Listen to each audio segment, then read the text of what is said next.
Hey guys, so I am here today doing a book review of Attachments by Rainbow Rowell, and this is a discussion book, so I'm going to just have spoilers in it, and there's a lot I want to talk about, so I'm just going to jump in. So first of all, I give this book 5 stars. It's the first book I've read in about 4 books or so that I've actually really enjoyed. Let me just give you the brief synopsis. So Lincoln, he is a 28-year-old post-grad kind of guy, and he's living back home with his mom, and he gets a job at a newspaper company where it's his job to monitor the emails that are exchanged between the employees and among all the employees. This is just kind of when internet became a bigger thing. This is the 1999-2000 era. This company just wanted to make sure that their employees were using the internet for work purposes only. So it's Lincoln's job to kind of monitor that. Well, he has to read emails, and some emails that keep getting flagged are these emails between 2 best friends, Jennifer and Beth. Their friendship is honestly one of the best friendships you will ever maybe read about in fiction.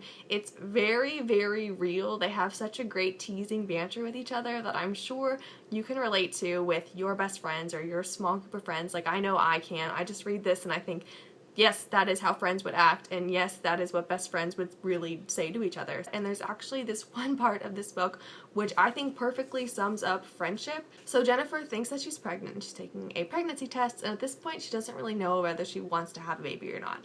So Beth asks Jennifer, so are we rooting for a positive or a negative result here? Jennifer says, just root for me, and Beth says, I always do. And I think that's exactly what a true friendship / relationship is, rooting for the person and whatever decision they make. It's just like supporting the person and supporting whatever they're doing and respecting what they're doing, and I think that is really what a true friendship is. And also there's something that is so adorable and funny when they finally establish that they're each other's best friends.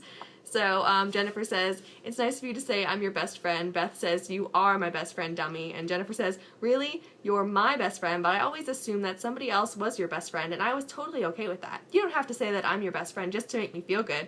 Beth says, you're so lame. And Jennifer says, that's why I figured somebody else was your best friend. And I think, like, it's just, like, kind of, like, it's so warming. Like, it actually makes me smile inside and outside to read that, because it's just like they tease each other at the same time, but they also say, like, you are my best friend, like you are important to me, you know, and kind of letting that person know that they're important to you. Let me just discuss now Lincoln and Beth's weird romance. So Beth has this cute attraction, she calls him my cute guy, to Lincoln, although she's never spoken to Lincoln. And Lincoln, before even knowing that Beth had a little crush on him, already is pretty much falling in love with Beth, just based on the emails, and he doesn't even know what she looks like, he just knows that he loves her.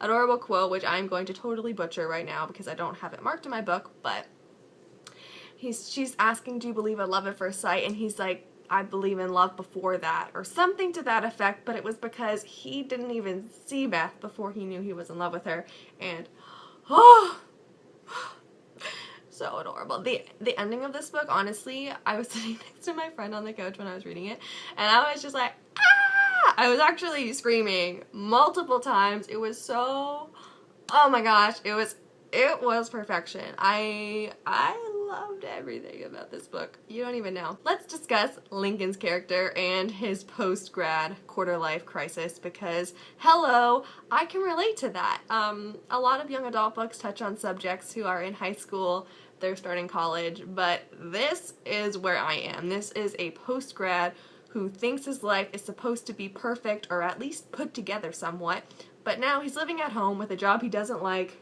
with not many friends, and he's wondering, what is this? Isn't this supposed to be different? Isn't my life supposed to be this great thing that books and movies always paint it out to be? Now let's talk about Lincoln's past relationship with Sam, his ex-girlfriend. And the reason I need to talk about this relationship is because it's mentioned so many times in this book. It's flashed back to countless times because the relationship is important, and the relationship affects Lincoln even to this day, years from when the relationship ended. So I think it's just as important to talk about the relationship he had with Sam. Sam was a girl who changed and grew up when she went to college and decided she didn't want her high school boyfriend anymore, which I don't think is very uncommon. I think people do that. But Lincoln wasn't like that at all. He easily could have loved Sam, happily loved Sam with all of his heart for the rest of his life. And I truly believe that was that's in Lincoln's character to do.